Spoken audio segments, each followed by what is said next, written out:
¿Cuántas veces has escuchado a alguien decir que tiene reflujo gastroesofágico o simplemente reflujo o esta sensación de acidez o quemazón que va desde el abdomen hasta el tórax? Soy el Dr. Luciano Poy, especialista en cirugía gastrointestinal y bariátrica, y hoy te voy a hablar del reflujo gastroesofágico. Lo primero es, no te asustes, todos podemos tener síntomas gastrointestinales si comimos de más o comimos algo que sea realmente irritante, pero ese no es el tema. El tema es cuando tienes estos síntomas de manera frecuente, diaria o casi todos los días y sobre todo afectan tu manera de vivir. Es importante que entendamos que el reflujo es simplemente la condición en la que el contenido gástrico sube hacia el esófago, lo irrita, lo quema, incluso puede llegar hasta las cuerdas vocales generando problemas de tos o ronquera o afectación simplemente de la voz. ¿Pero por qué pasa esto? Primero, lo que hay que entender es si es que hubo un factor que lo desencadene. Pero en las personas que sufren esto como enfermedad, simplemente lo que hay es una incompetencia de la zona que une el estómago con el esófago, generando que el mecanismo normal que tenemos los humanos antirreflujo no funcione. Esto puede estar muchas veces asociado a una hernia hiatal. La hernia hiatal es el deslizamiento del estómago hacia el tórax, haciendo que se pierda la anatomía o la parte mecánica de cómo funciona este mecanismo antirreflujo. Es sumamente común,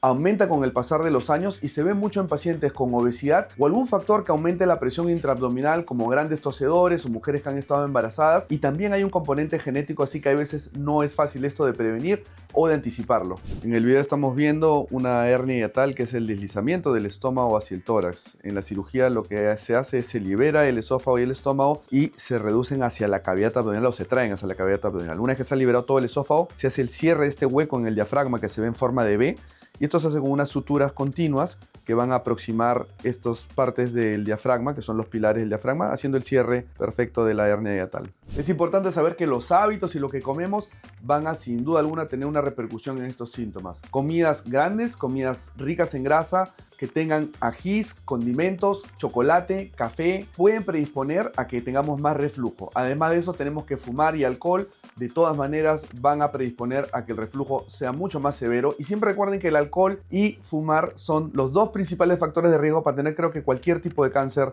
en el ser humano. Cuando visites al especialista, el diagnóstico usualmente puede ser hecho por una historia clínica y darte medicación a ver si los síntomas resuelven. Si es que estos no resuelven, o dependiendo si hay un factor de riesgo para algún tipo de problema gástrico o esofágico, se debe hacer una endoscopía. La endoscopía mostrará la parte interior del esófago y del estómago y ver si es que algo puede explicar realmente los síntomas que hay, o si hay un hallazgo como una hernia hiatal que muchas veces, de ser grande, necesita una cirugía. La principal complicación de reflujo en el largo plazo no solamente es el hecho de la inflamación del esófago, sino que esto pueda predisponer a tener células premalignas y un cáncer en el futuro. Además de eso, hay algunos pacientes que se acostumbran a tener reflujo y que esto puede incluso afectar la parte alta, al reflujo subir incluso hasta las cuerdas vocales, y es muy común en ancianos ver pacientes que tienen neumonías debido a su reflujo. Ya habiendo pasado todas estas etapas, es importante considerar una cirugía en este momento. Si existe alguna duda diagnóstica, el estudio gold standard o parámetro de oro se llama pH-metría, que es un estudio que consiste en poner un catéter en el esófago para realmente detectar qué es lo que está subiendo,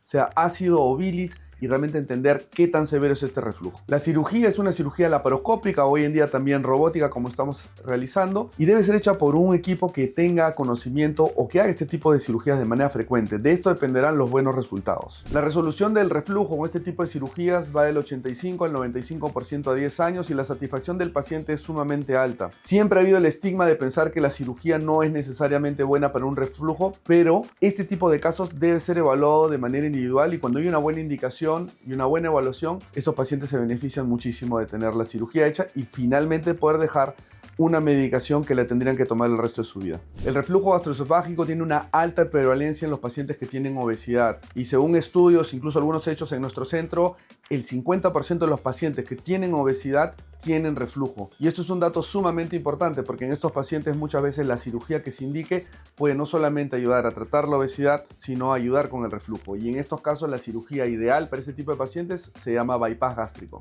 La cirugía que comúnmente se hace para los pacientes que tienen reflujo se llama fundoplicatura, y esta fundoplicatura implica que el estómago se envuelve alrededor del esófago, generando una nueva válvula antirreflujo. La recuperación de esta cirugía es sumamente buena, pero los pacientes estarán en una dieta licuada por unas 2 semanas y luego de eso progresarán a diferentes tipos de dieta. Esta válvula que hemos creado de manera quirúrgica tiene que cuidarse estas primeras semanas y el paciente tiene que aprender muchas veces a comer. Dato interesante, el 90 o 100% de los pacientes que tienen reflujo usualmente comen muy rápido. Si tienes estos síntomas y no has encontrado solución a ellos, es importante que sepas que existen maneras de tratarla de manera adecuada y muchas veces la cirugía es la mejor opción para los pacientes. Recuerden que estas cirugías se pueden hacer de manera laparoscópica y también robótica, y la cirugía robótica trae consigo los beneficios de una cirugía mucho más precisa, con menor sangrado y por supuesto una mejor recuperación. Los pacientes usualmente tienen menos dolor.